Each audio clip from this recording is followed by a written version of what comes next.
We have a slight change in the order on the agenda.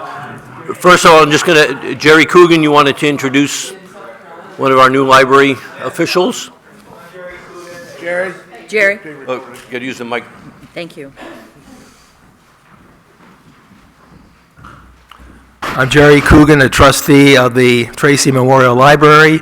I just want to introduce Laura Abrahamson. Laura is our interim library director. She's been on the job for 3 weeks, and she's doing a nice job for us. We have some building issues and other issues that she's getting involved in, and we could talk about that a little later. But please feel free to go up and introduce yourself to Laura and make yourself known. Thank you.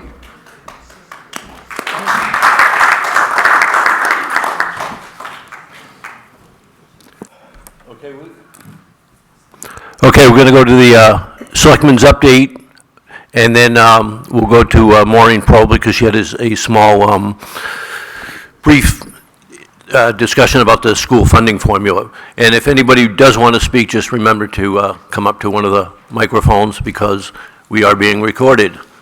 This is forever now. Okay. Good morning. We had a Selectmen's meeting this past week, and the two items that we talked about were the petition warrant articles, which we indicated that we are not in favor of either of them. And if you have any questions, I think we've addressed all the questions about those two, but if someone has a question, I'd be happy to take it. Okay, good, we covered it well. Bill, did you want to? Sure. I continued my visits with the Water Precinct and went to their recessed hearing on their budget and on their bond offering on Thursday. As we keep bringing water up because it's a really important element of our daily life here for both domestic and fire protection use. The Water Precinct's warrant, they actually have a warrant like the rest of the municipalities do, and they are asking for approval of $4.8 million for the Main Street water project. They have looks like a contractor out of Keene, New Hampshire will be awarded the bid, all things being equal. They expect the 20-year bond with the bond bank. They expect that those of us that live in the Water Precinct will have an additional $340,000 plus or minus on our water bills for the next 20 years. That equates for those of us in New London here to somewhere between 45 and 50 cents on top of the 74 cents that was this year. But reminder that the Water Precinct's tax rate goes up and down depending on the big projects they're working on. Those of us who've been around for a while remember the Colby College tank, the roundabout and so on, and when they bond those projects, if the rate goes up for a while, then it, if you excuse the expression, ebbs back down. We also had a brief discussion on Thursday about the question about future water supplies, and Ken Jakes, the chairman of the commissioners, made this very clear statement that we do not have a water crisis in New London. As long as we continue on the current path that we're on and are careful with how we use what we have, we do not have a water crisis. At another time, another place, I'll go into much more detail about that. But that's where we are, $4.8 million bond. Their annual meeting is held right in this room on the 19th of March for those of us that want to come at 6:30. You can ask Ken questions there and so on, but water's become a pretty important subject around here, so it's important that we keep that on our screen for a while. Thanks. Any questions? Yeah, Bob.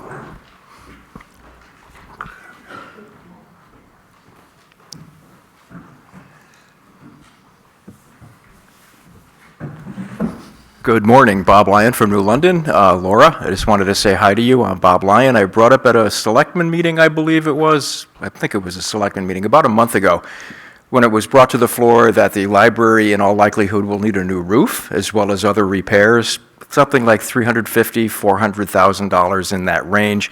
And I think the request at that point was actually to support a bond. And I got up to the microphone as I am now, and I basically said, isn't that something, or is that something that we can do through a capital campaign? And I think that's, if you're not looking at that yet, if it's not on your radar screen, I wanted to bring it up again. I did say at that time that I would make the first donation to that. I think I said I would give $20. I'm upping my ante to $100. So if you decide you're going to have a capital campaign to raise money for the roof, give me a call. Jerry knows how to reach me. I will write you a check, or if you prefer cash, I'll give you $100 to get that started. I think it's something in this community for such a good intent, I guess, is to put a new roof on the library. I mean, books can get wet and they're ruined, so we have to do it. I think that's something this community could do in a heartbeat. I think we could raise $1 million for that library. So please consider it. I'm just making you aware of it, and I appreciate it. Thank you. Go ahead, Jerry. Yeah.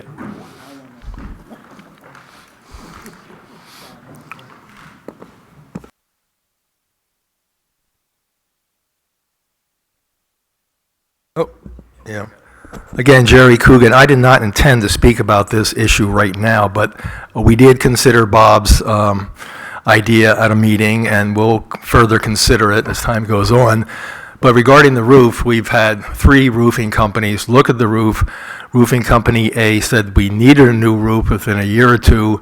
Roofing companies B and C said they don't think we need a new roof anytime soon, but we can get by with annual maintenance in the range of $3,000 to $5,000, and then deal with a new roof at a later date, hopefully maybe 5, 7, 10 years from now. Thank you. Are there any more questions, comments? I got a question.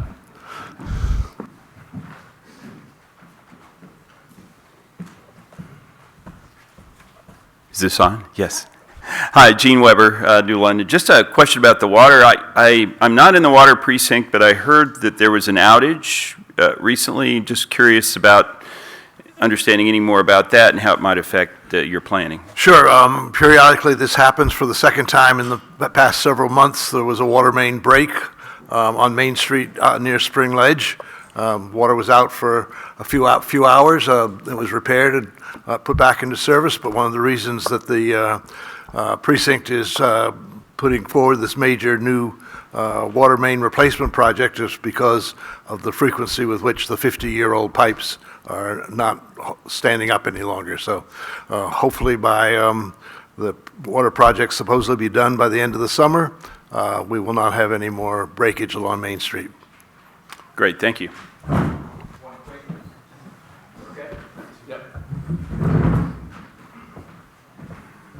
Just to follow up with Jerry, thanks for taking my suggestion to heart, but now I'm sitting here wondering, you have 2 groups that say you don't need a roof, you can get by with minimal maintenance per year, but you have one group that says you need a new roof.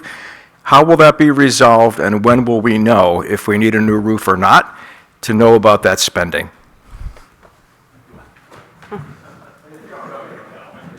Why don't you 2 guys just stay up there? We determined we need the advice of a design professional, so we're going to get a architect to help us look and evaluate, and the architect will probably supervise the roofing company that does do the improvements. So we're going to look at it, every year or sooner, so.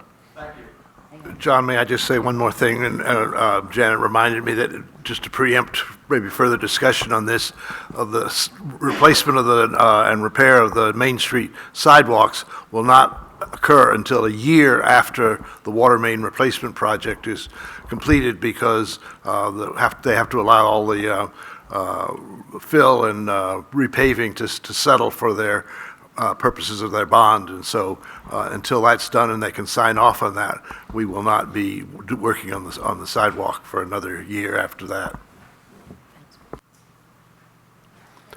Okay, Maureen. Okay, does everyone have a copy of this handout? Because if you don't, this would be good to have at home, because you might want to spend some time looking at it. The reason I wanted to talk about the overview of school funding is it's related to some of the questions that came out of this group at our last meeting. There were some questions about how the schools are funded and the tax contribution. So I thought I would try to summarize it and as quickly as I could. So starting with, let's start with all the roads begin at property assessment. And I know we just had a property assessment which garnered a lot of attention, so I'm sure it's still fresh in your mind. So first, the step one in the whole process.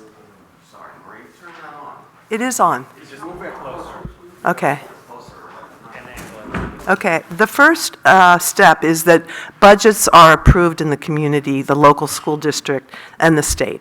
And those budgets are sent to the New Hampshire Department of Revenue Administration. So that's what we did last March. We approved a town and a school district budget.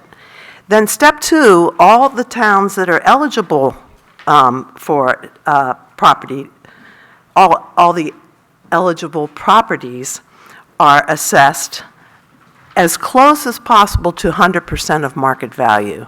And so this relates back to when, remember we were told that we were only, our collective assessed value is only 62% of market value, and that's why we had to reassess and bring it closer to 100%, right? I have to check back. So then all of that collective assessment data is sent to the DRA.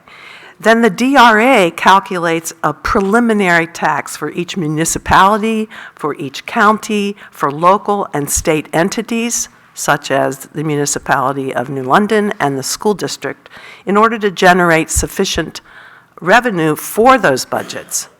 So the Board of Selectmen then reviews the preliminary tax, and they apply unreserved fund balance to reduce the tax rate if they feel it's necessary. And then the tax collector, also known as Will, sends out the tax bills and collects the money. So New London pays its county, local, education, and municipal bills. We're very good at paying our bills. Are you having this up at the screen? I'm only saying that because, do you have a sample bill? Yep, and they have it on their sheets as well. Oh, okay. So I actually came to Kim and said, how literal am I being? Do you actually get a bill from the school district? She said, oh yeah, here it is. So then we pay our bill on I said, like an installment plan. Right, monthly. Right. We're very timely, too. We try to be very timely. So at the bottom of your page, you'll see a tax bill. And those county, local education, state education, town tax rates relate over to that pie chart. And you'll see that the local school tax takes up a lot of our taxes. And then we have the state school tax, takes up another little bit. So we're paying 45, 55, 56% of our tax bill goes to education. You just need to understand that, so you don't get on the town selectmen for having or the budget committee for having this out-of-sight tax burden. Okay, so what are those two taxes? The first tax is we call it SWEP, Statewide Education Property Tax. That tax was passed by the New Hampshire legislature in 1999 in response to the Claremont 2. Claremont 2 is a court case that sued the state for not funding an adequate education as it was defined in a 1992 court case. That was Claremont 1. So they won, and the statewide education property tax was instated in 1999 following Claremont 2 tax case.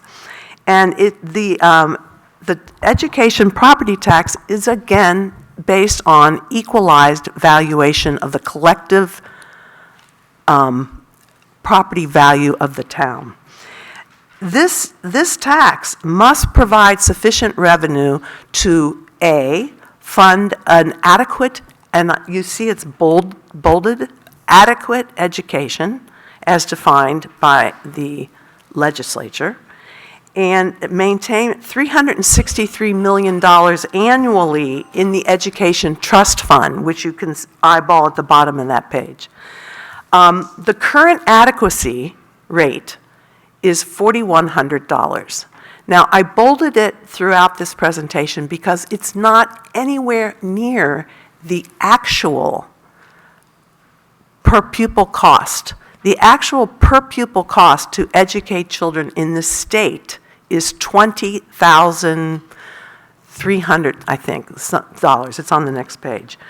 So there's quite a discrepancy there.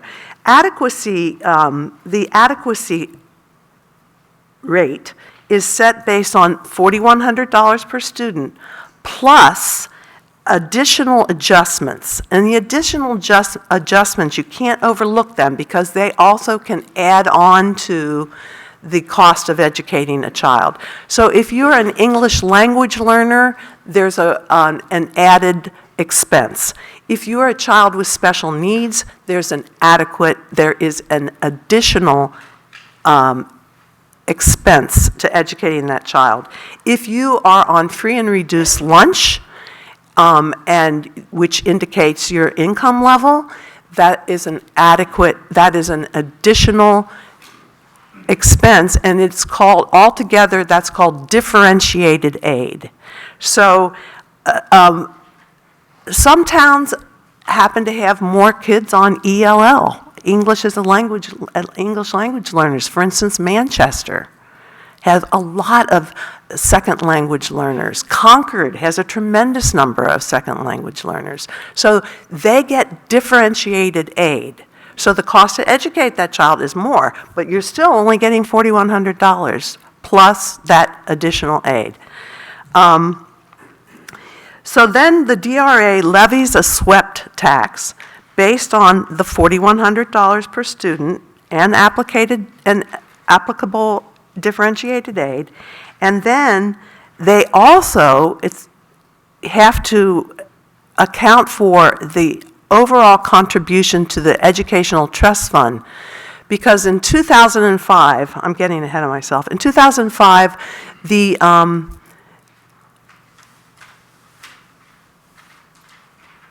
I guess the state was told that they had to keep $363 million annually in the Educational Trust Fund. So that is also part of our swept tax. So the $4,100 plus the amount of money to spread over the entire state of keeping that Education Trust Fund up to $363 million. That is not subject to inflationary account. It has been at $363 million since 2005. Okay, so New London has a tax rate, a swept tax rate of $1.19 per thousand. And we collect that. You'll see that on your tax bill. It says state education tax. At a rate of $1.19 per thousand, we collect that money, and it stays in the school district. It helps offset our local education tax rates, which we're going to get to in a minute.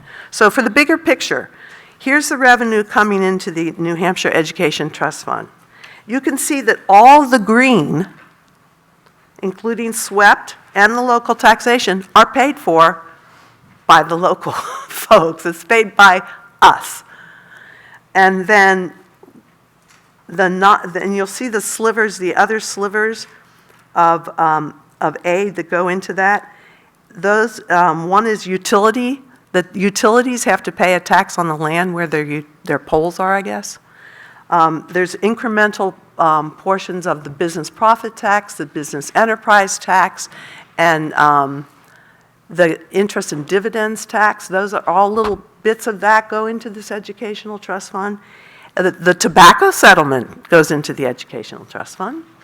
And sweepstakes, everybody says, well, you know, sweepstakes, that helps us support education. It's 0.2% of the cost of educating kids in our state. Okay, so I'm trying not to be biased, but, okay, so then we have the basics of the local school tax. So the local school tax, like the swept tax, is a two-prong tax. Part of the tax is based on the 60% of the apportionment. Let me go back. In our Kearsarge School District, we have 7 towns: Warner, Bradford, Sutton, Newbury, New London, Wilmot, and Springfield. And those towns came together in 1967 to form a cooperative district. A lot of towns joined in the 60s into cooperative districts. And they had a charter. And as true of all cooperative districts, they have apportionment formulas. And they vary per district. So our district was, amended, or no, would it be amended their charter? Would that be the right word? Amended a charter? Okay, in 1994, 95, and we amended it to 60% average daily membership, 40% total assessed property wealth of the towns that are in the district. So Warner sends the most children, followed by New London, Sutton, Newbury, Bradford, Wilmot, and Springfield. So you'll see I'm not going to go through this, but you'll see the total assessed value. New London tops the list at $2.049 billion of property wealth in our town, which, as we all know, went up significantly after the reevaluation. Of that total assessed value, $4.83 per thousand is paying for our 346 students, according to the formula. And if you eyeball down the list, you'll see the different towns have significantly variable property value. And the local education taxes also vary significantly. So you have New London paying $4.83 per thousand, and you have Warner paying $17.10 per thousand. Now, this you can even compare to towns like Claremont, has $1.2 billion in total valuation, which is similar to Newbury.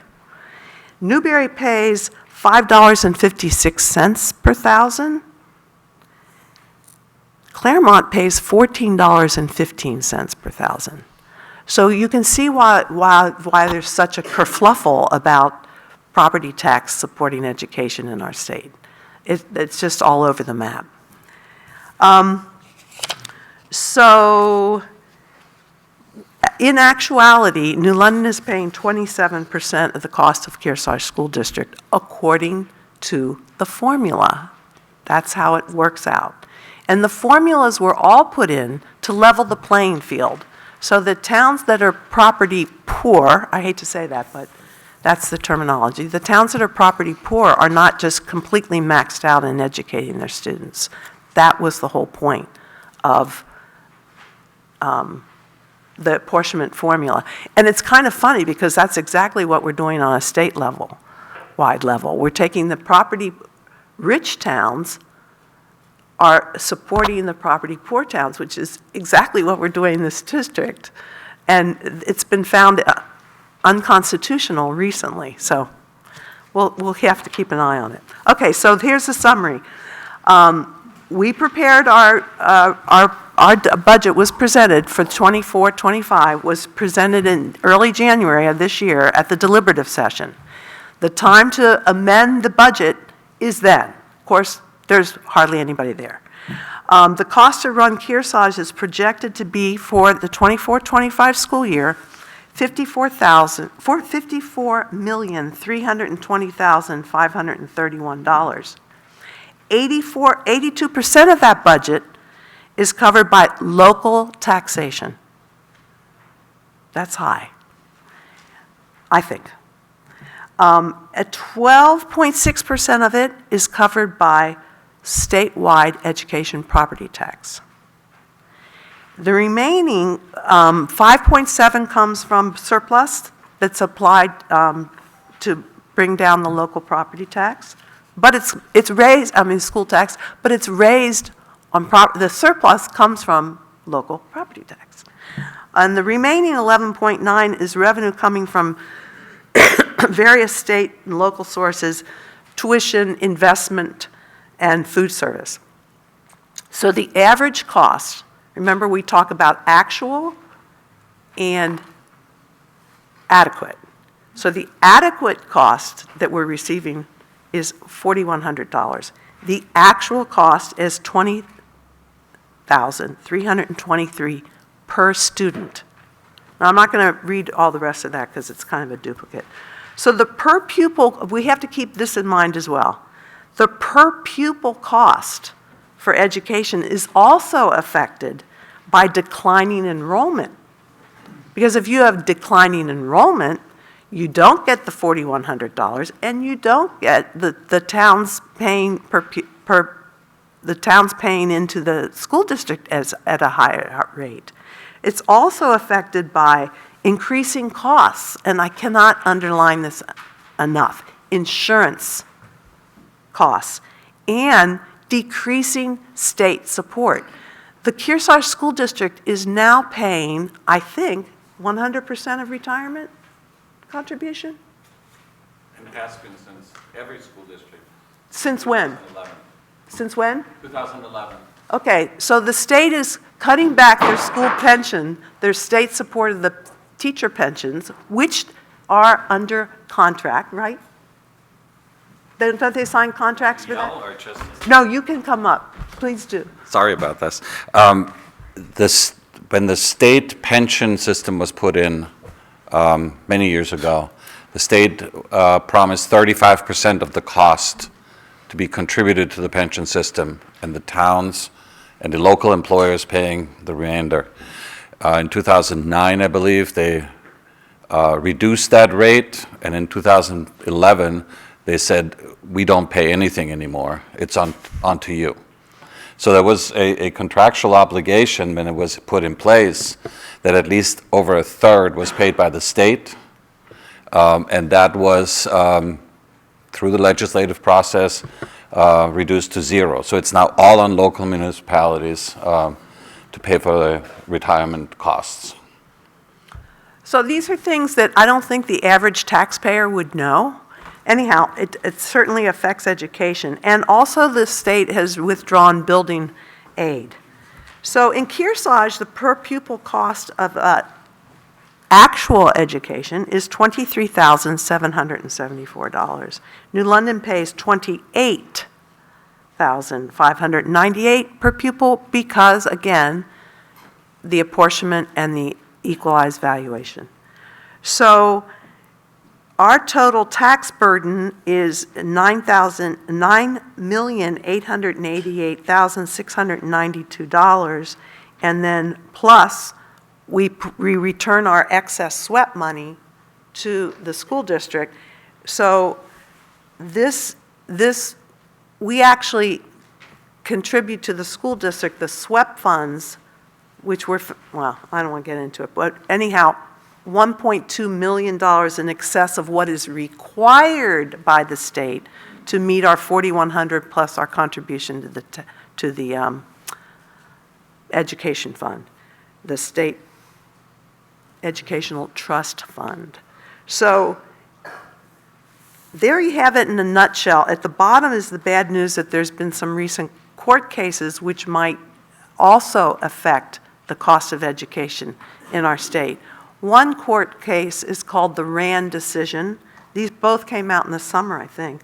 The possibility we're no longer going to be able to keep our $1.2 million excess. We're going to have to send it to Concord to redistribute to schools that are in need of educational support.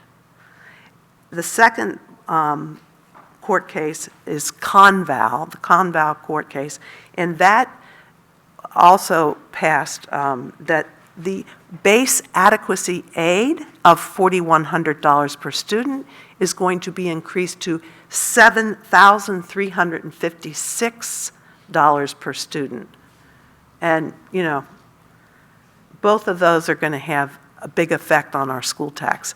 So these cases will go to the New Hampshire Supreme Court. The state has already filed for those to go to the New Hampshire Supreme Court. So I am not going to accept any questions because I might not be able to answer them. No, I'm just kidding. I told them I'd only take 15 minutes. So unless they're, oh, did you want to say something, Michael? Yes. Go ahead. I didn't know that when I saw you. Two comments. One regarding the school. My understanding is that with respect to the pensions, that the pensions are unfunded, Right. which means that the taxpayers today are paying for the current salaries of all of the teachers, and they're also paying the retirement benefits of those teachers that have retired. That's true. The other Oh, comment. wait a minute. And also. No, it's not true. Public employees, the police, fire, teachers. Indeed. They point- just walked away from their contribution. As distinguished from private individuals who fund their retirement plans during their life, with respect to these institutions, that's not how it's done. In other words, those of us who are self-employed must put away our own savings to retire on, but the school districts shift that burden to the future. Wait a minute. Winifred is disagreeing with you, Michael. I may not know all the intricacies of that, but the current pension system is self-funded. So in other words, the investments that the pension system makes, plus the contributions from the members, cover all the pensions all the pension obligations. I think what you're referring to, Michael, is a actuarial potential gap that would result in 2040-ish, that every state really would have, where not enough money is raised by contributions from the members and the municipalities to then create a gap that would require taxpayers or someone to fund that.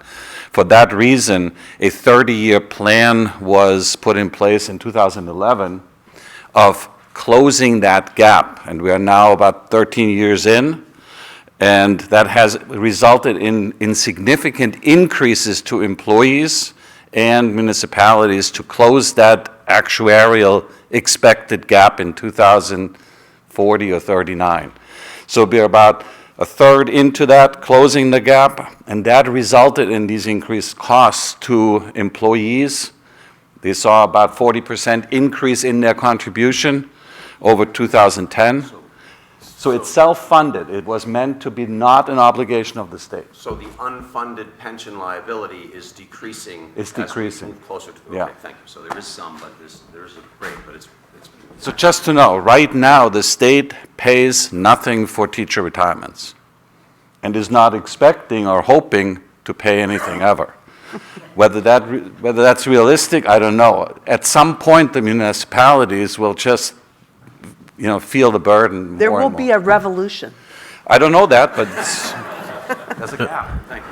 So just a quick thing, all these, and New Hampshire is not the only one with the unfunded liabilities for their state pension, public employee plans, large cities.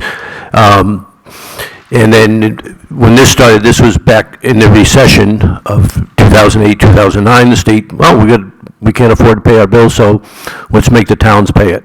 And that's what they've have done. And police and fire, it's the same situation. That's correct. And so in addition to, dumping the load onto the towns, they also increased the age for retirement of the public employees. They grandfathered the existing employees, cut out the healthcare provision. They made a lot of cuts.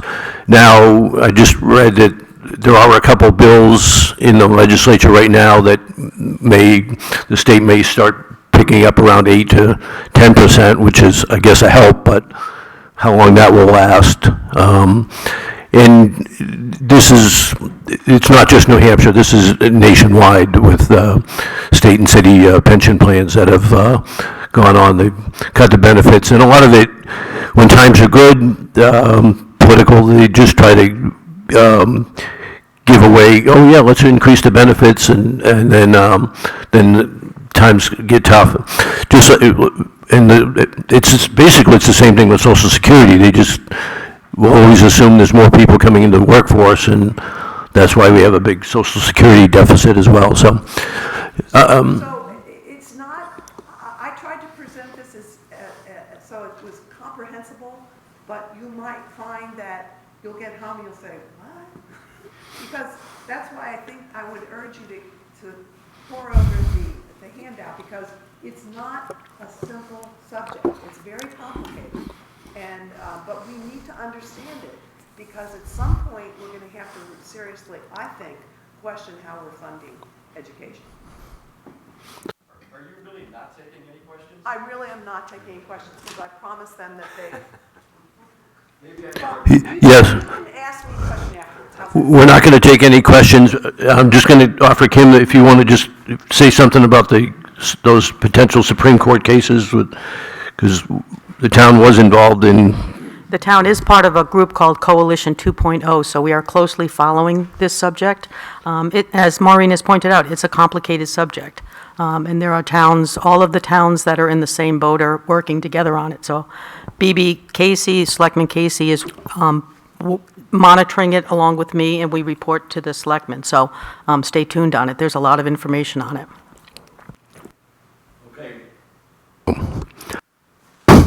Okay, so we're going to go now to the warrant articles, because time has expired.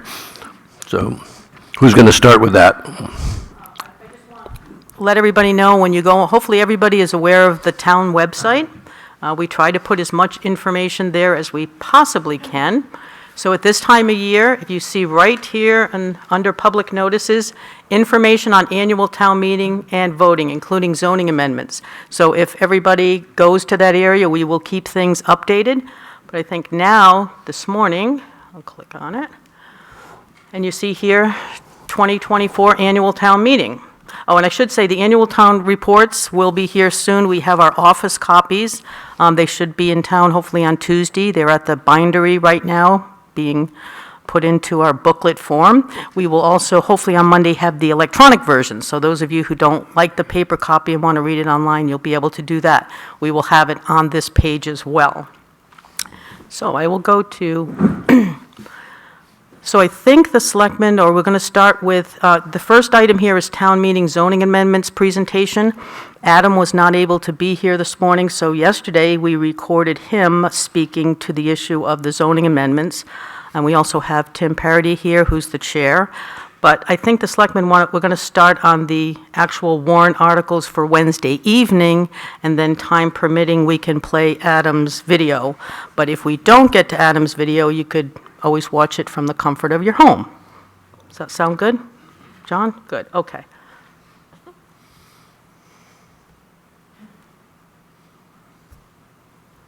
Okay, so as we all know, Wednesday evening, we start with Article 2, which is to see if the town will vote to suspend the reading of the individual articles, and I believe the tradition in New London is that we do that. Everybody has the warrant articles in front of them when they're sitting at town meeting. And then we will get to Article 3, which is a bond article, which requires a 3/5 ballot vote, and the polls will be open for 1 hour. So I'll let one of the selectmen take it away and explain that one. And whoever explains it, pull your mic there. Okay. Article 3 deals with, it was a petition warrant article, and it was to purchase property that is directly next door to this building. And we voted not to pursue this. We are opposed to it, as is the Budget Committee, for two reasons. One, the owner of the property was not asked if she wanted to sell it. So we didn't feel that having a petition warrant article was appropriate. And then also the police feel that that's not going to take care of their needs. With regard to the next article, Article 4, that deals with saying that the selectmen should look no further at another site or a design of another site for the police station. And we feel like we've already committed $40,000 in ARPA funds. That's the American Rescue Plan Act, which we have gotten from, it's a grant from the federal government. And that would stop us from looking further at a site, at a design of that site, and telling us what we can do with the Bucher building where the police currently are. And we will use ARPA funds that we have left. We have over $90,000 left of ARPA funds, and that is an appropriate use of those funds. So that's what we intend to do. If you vote yes on Article 4, we won't be able to do that. We won't be able to pursue looking at alternatives. And the police have indicated repeatedly that they would feel that a new police department, new police station would be better for them. So that's the scoop. Does anyone have any questions on that? Well, I think Janet, everybody should know that on our website now is this complete statement that Okay. we've prepared Thank you. about our position, which goes into more detail than you just did. But I Right, think it's yeah. important that, was this here for today too, Kim? Certainly is. Their handouts. So it's in your handouts today, and this is going to, it has been or will be posted on the website also, so that you can see the details of our position on this. So just a quick question on the remaining ARPA funds. I think I heard about $90,000. Is there an expiration date on those funds such that if we don't use it, we lose it? Exactly, the end of the year. End of, This fiscal year, but if June. we have signed a contract, as long as we can say that we've got something that we're using it for that is appropriate for what it was designed for by the end of 2024. so I'm sure you've thought about a backup plan should the vote be yes and people don't want to get a new police station. I'm sure you've thought about how could we use that $90,000. So what other plans do you have as a backup? There are other things we can use it for, but we haven't, I'm not going to suggest what we might use it for now. That's my question. We haven't voted on that. Janet, I don't mean to contradict you, but we did vote to use that on the Academy building Oh, I'm sorry, yeah, Yeah. you're right. at our last meeting, so. For the Academy building and other building safety issues around town, people have asked questions from time to time about the safety glass at the police station. That would be one of the things that we could use it for also. Thank you. Yep.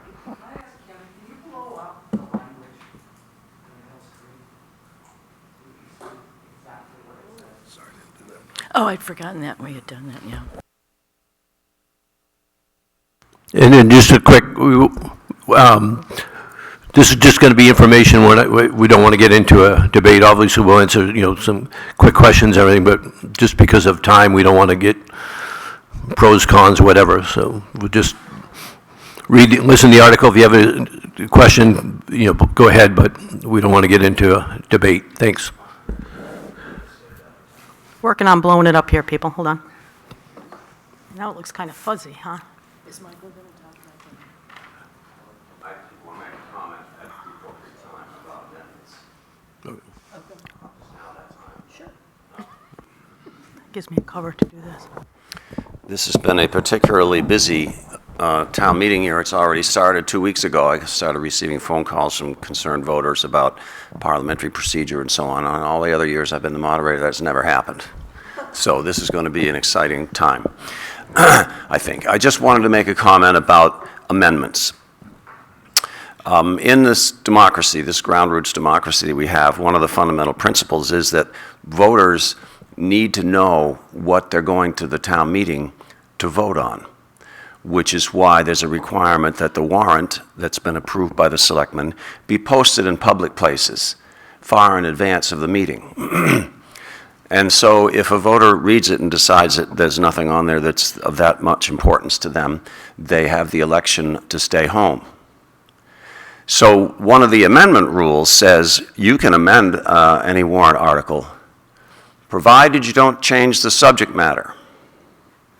And that protects those voters who elected to stay home from having business transacted at the public meeting that they were unaware was on the warrant. So for that reason, I always ask that anyone who wishes to amend an article try to get that amendment language to me in writing before the meeting. That way we can sit down and look at the amendment and see if it passes the subject matter test. Does it change the subject matter of the article that's been published and advertised as being for business on town meeting night? And if it doesn't, then we will allow the amendment and the people will get to vote on it, and then they'll get to vote on the article itself.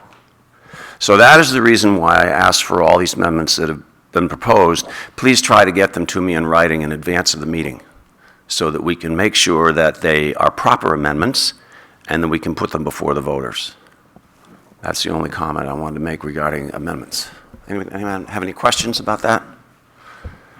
Yes. Is there a history of amendments typically, or is it very rare? They're rare. They're not very rare, but they're rare. I mean, an amendment of an amount is simple enough. It doesn't change the subject matter of the article. You're just increasing or reducing the appropriation.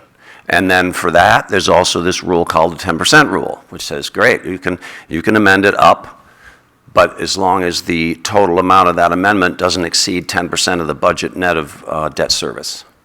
And I think there's a couple of other adjustments. But we keep track of that as the evening goes on and see that, as we're creeping up on that 10%, to make sure that the voters will not be bound for more than 10% of what the published budget was at the meeting. So there's limitations on the amount and there's limitations on the subject matter. We just have to keep those things in mind, which is why I asked for the amendments to be made available to me in advance of the meeting, if possible. But it doesn't preclude the possibility that somebody will amend from the floor. No, You have to figure it out like on in time. Yeah, so if you amend from the floor, then we have to make a judgment on the fly. Kim and I have to, and will have to make a judgment on the fly as to whether or not that amendment changes the subject matter. It's a judgment call. But to the extent that they can be provided to me in advance, that makes our decision-making a lot easier.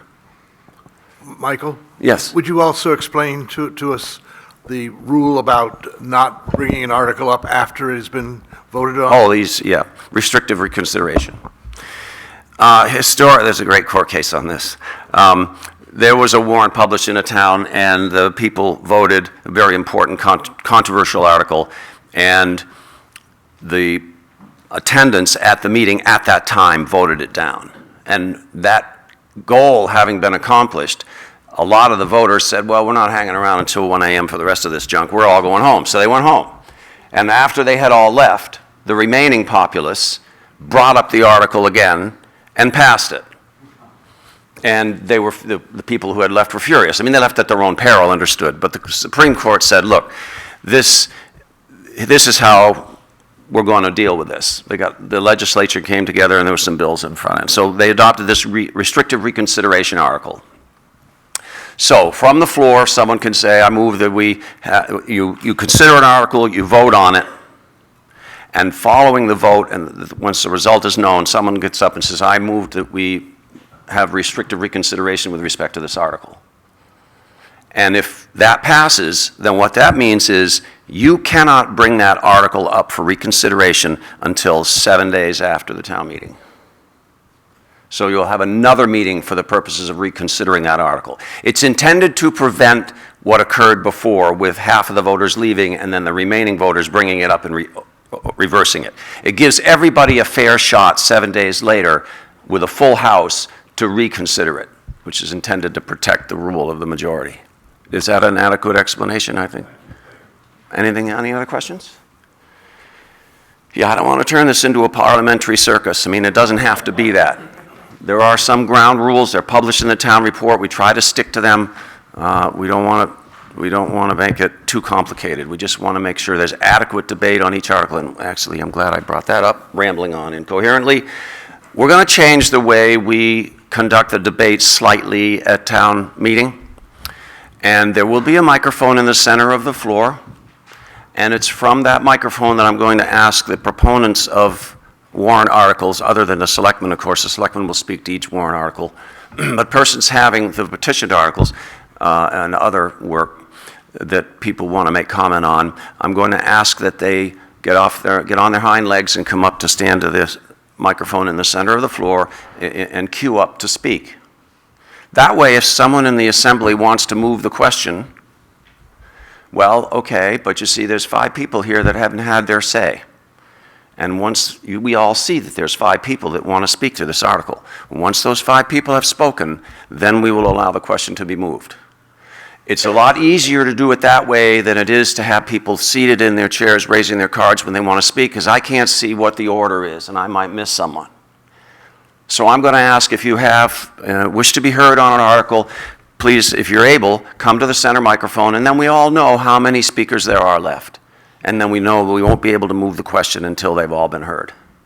And I think if you had something to say, you'd want to be heard too before the vote was taken. Michael, are you going to have a certain number of pros and cons before the question can be called, or is it, or will you ask? Well- If 5 people get up and for or against, and then somebody moves the question, you're going to give anybody a chance to... The first speaker to be heard on any warrant article is the person in favor of that article. Now, if there's one person in favor and then we have 4 people standing up in opposition, well, we've heard both sides of the argument. We should generally hear from both sides. I got yelled at one year. Peter Stanley got up and laid into me for taking the con argument first and not the pro, but the pro person was heard before we took the vote, so the damage was minimized. Nancy, did you... Will you limit the time of speaking? This is another interesting suggestion that's come up that's really, really challenging. Should we limit debate to so many minutes per, and then we get into, well, okay, who's keeping the timer, and can you yield your unused time to the next one like they do in the legislature? And that's going to get kind of squirrely. I'd like to put a 5-minute limit on it because people don't even approach that. But it's up to you. It's the townspeople's meeting. I can say, I move we do such and such, 3 minutes, and if the people in the meeting don't want that, they can overrule me. They can just, we'll put it to a vote. Okay, we'll go to 5 minutes, great. It's the people's meeting. I'm just helping to run it. It's conducting the business of the selectmen. It's a business meeting. It's not a public forum. We don't have First Amendment issues. It's a business meeting. And it's your meeting. You can tell me how you want to run it. I have rule guidelines, but I can be overruled for any reason. Point of order, we'll take a vote on it. Okay, great. So I was wrong and it's your meeting, you're right. Let's conduct it in that manner. So there is some latitude, but that's a touchy one, Nancy, I have to say. I haven't made a mind up yet. John? So you're proposing 5 minutes? I think that'd be my outside limit, yeah. But I haven't, it's your meeting. I'll put it to you guys at the beginning of the meeting. You tell me. I'll say, I'm thinking of doing this. I will entertain a motion to limit debate to 5 minutes. Do you want to put it to a vote? So it's up to you guys. It's your meeting. I just help you run Are you it. saying 5 minutes per speaker or 5 minutes for the entire? No, 5 minutes per, each person gets a certain amount of time. Right, but I just was clarifying that you meant 5 minutes per speaker, not Yeah. 5 minutes per item. 5 minutes per speaker, yeah. If that's a long time. Yeah, so I'm not really sure what my limit is. But like I said, whatever limit I propose, you're going to get to vote on it. If you don't like it, you can overrule me and you can have a vote, and that will be the rule for the meeting. Yeah. And if the body rules 2 minutes and someone continues to speak, what is the solution to that? Well, they'll have to yield the floor at some point. They'll have to yield the floor. We'll start banging the gavel. I'm sorry, your time is up, your time is up. And then you see, then we get into the other thing. You want to stop debate, and somebody says, point of order, Mr. Moderator, I think you're wrong. I think we should let this person speak to 5 minutes. Great, fine, let's take a vote on the 5 minutes for this person. You guys want to hear them for 5 minutes? Great. Your meeting, you vote me over, fine, they can continue to 5 minutes.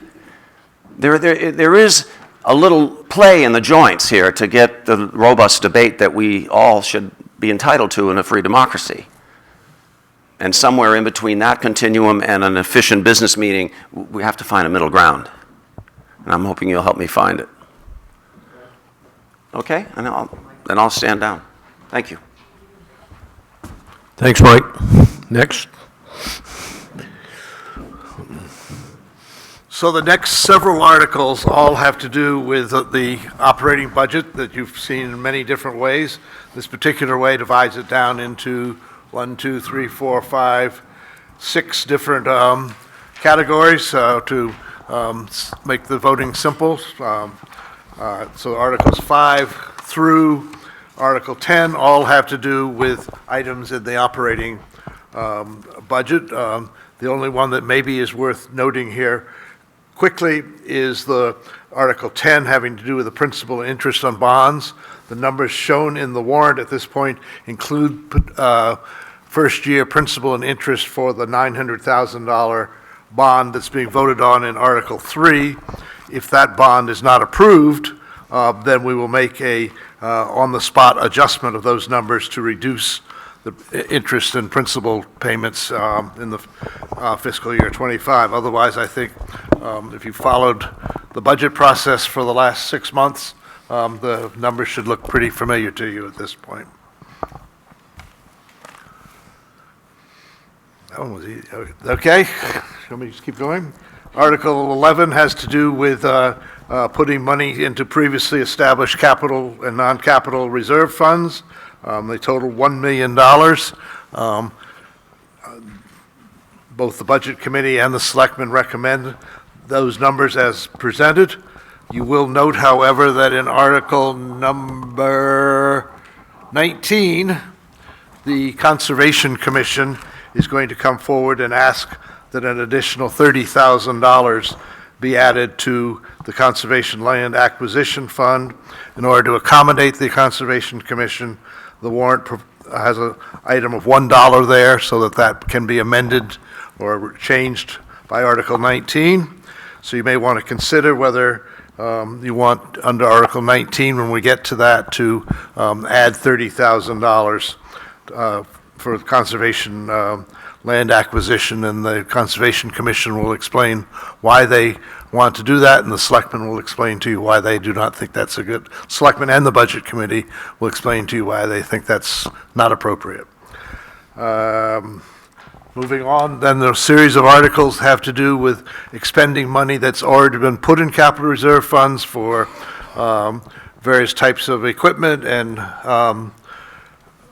purchase of equipment, and the going down through the lease purchase of the fire engine that we have, and replacement of some ventilation equipment in the sewer department, and that takes you down through Article 18. I've just mentioned 19. Article 20, the town owns a small piece of land off of exit 11, about 2 acres, that was acquired in a tax transaction several years ago. A purchaser has come forward to say they would like to buy that 2.1 acres, and this is a article to allow the town to sell that piece of land. And then there are a couple of articles that have to do with discontinuing some capital reserve funds that we no longer need. That's Article 21. And Article 22 has to do with allowing the Selectmen to expend money from previously established funds. Most of the capital reserve and non-capital funds that we now have, the Selectmen can expend the money during the course of the year, but for one reason or another, dating back to 1983, we haven't had that authority for several funds, and we're seeking that authority at this town meeting. The most interesting one is the 1983 one, having to do with cemetery maintenance work. You may know that this past year we needed to paint and replace parts of the Old Main Street Cemetery. We weren't able to use funds that were available for that because we didn't have the authority to expend them. So we had to dip into other parts of the budget. So this is to allow the Selectmen in the normal run of affairs to expend money during the course of the year. And then the most important article on the warrant is number 23, which allows us to renew the lease on the Elkin Post Office.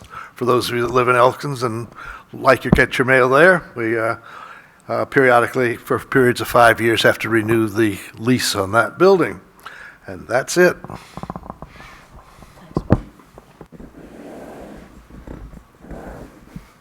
No questions? Oh, Maureen. I have a quick question about that 2.1 acres. Sure. Is that the land that's right off the highway at Knights Hill? No, it's right off the highway at King Hill Road.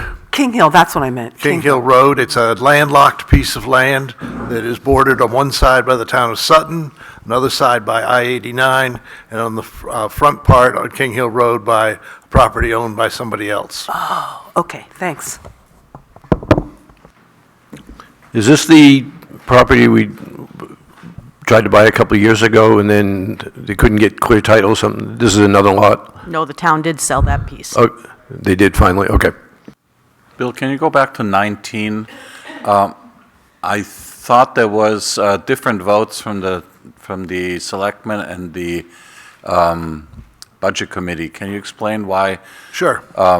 budget committee voted 7-1 in favor and the selectmen? I against it? misspoke. Thank you, Winfred. The selectmen voted to not support this article, 2-1.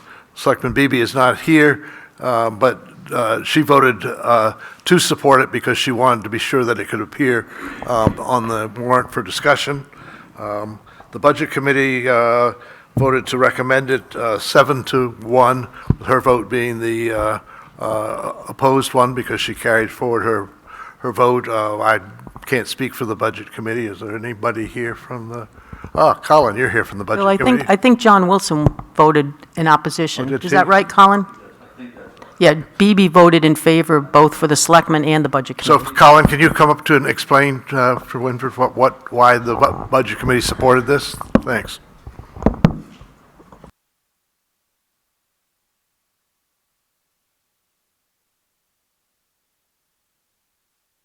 Colin Beasley, Budget Committee member until March 12th. So I don't know why each member voted for it. I mean, I can't attest to what each member voted, but that is true. 7 of them said yes, and I think it was John Wilson who said no. And I guess, I mean, my view is I voted it because I'm in favor of conservation. I suspect that other Budget Committee members are also in favor of conservation. I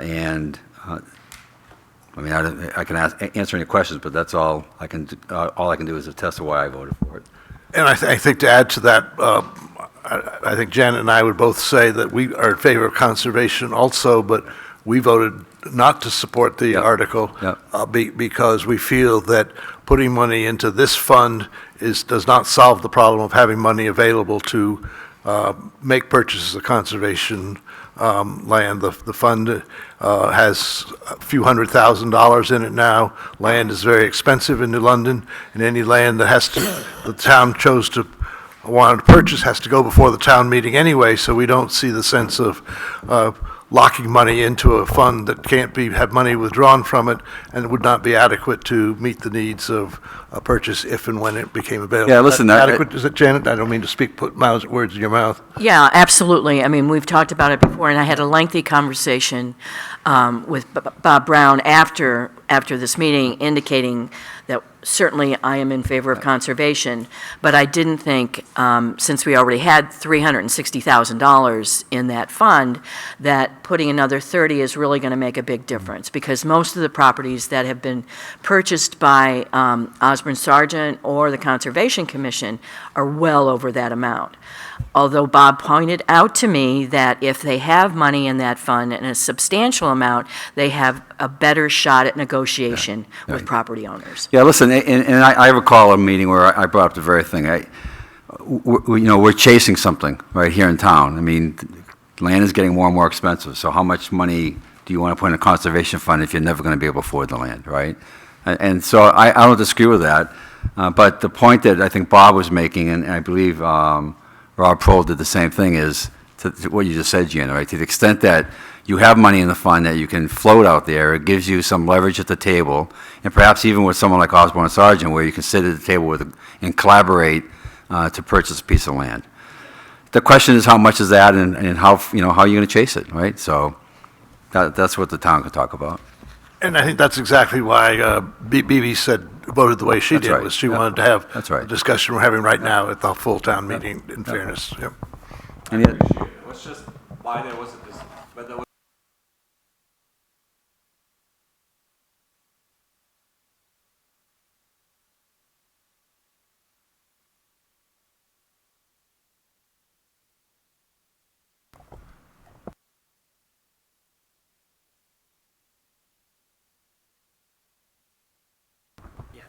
Okay. How much has the budget gone up from this year to the proposed budget? What percentage? Not number, but The operating percentage. budget is up a little over 7% when you consider the transfers to capital reserves. which was reduced quite a bit last year. The Selectmen and Budget Committee went back to normal levels of a little over $1 million, so it's up 13%. So the operating budget is up 7%, but when you throw in the capital reserve, it's up 13%. Thank you. If the voters, since the abutter next door has adamantly said no, she will not sell the land, is the town required to vote on that bond since it's a petition, or could it be withdrawn by the petitioners if Sure. they so do? Yep, pretty much any article can be passed over, tabled, not acted on. So if the petitioners at the meeting, Yep. if the petitioners at the meeting get up and say, we wish to pass over this for the fact that the abutter is adamant about not selling, it could be passed over. Anybody could do it. You don't have to be one of the people who signed the petition. Any voter at the meeting can make whatever motion he or she wants. And would that be a simple majority to pass over that bond? Yep. Okay, thank you.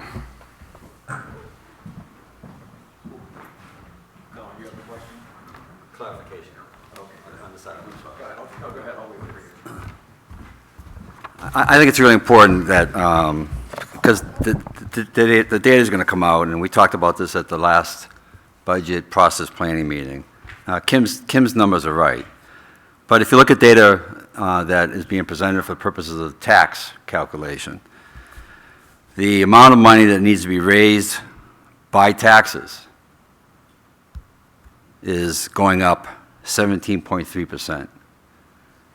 And the amount of money that's going to be required in your tax rate, considering the $450,000 that might come out of the reserve funds, which is the typical number, and the support can take more than that if they want, is going up 19.7%.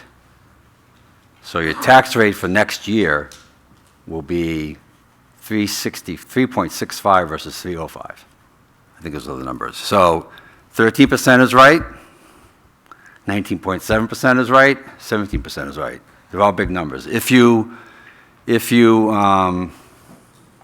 account for the reserve issues of last year, where we cut them in half, and you normalize next year with that reserve account, the tax rate's going up 10%, which is the highest increase in at least 10 years.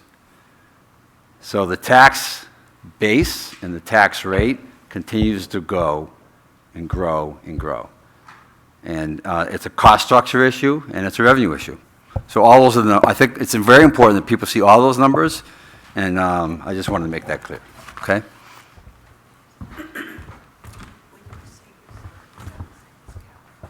Thanks, Colin, for making my morning, knowing my taxes are going up yet again. So if you could put up on that slide, if you can go back to the fire department and police department, I had a quick question on that. If you can move the PowerPoint. Somebody move the PowerPoint. It was the fire department. I'm asking this question. I used to be a volunteer fireman. Article so 6. Well, it had to do with the fire department budget going up, and I think they were buying equipment to go into a smoky building. It actually had it broken out on a different slide. It was broken out by the budget. That's not the right slide. Keep going, keep going. Let's see. Breathing apparatus. Yeah, is it? Let's see.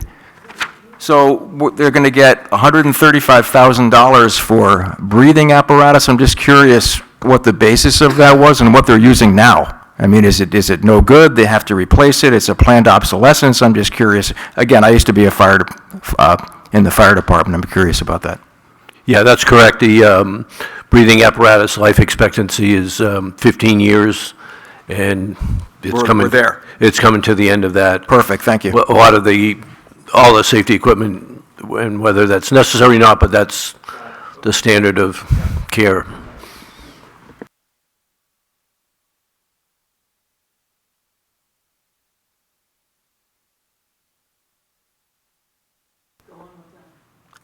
We could either watch Adam and his 18-minute video, or you guys can go home and watch it on your own. What's your pleasure? Watch it at home? If you go home, you're going to have to provide a book report, Right. but that's what I'm going to do. Right. Did you see it? Yeah.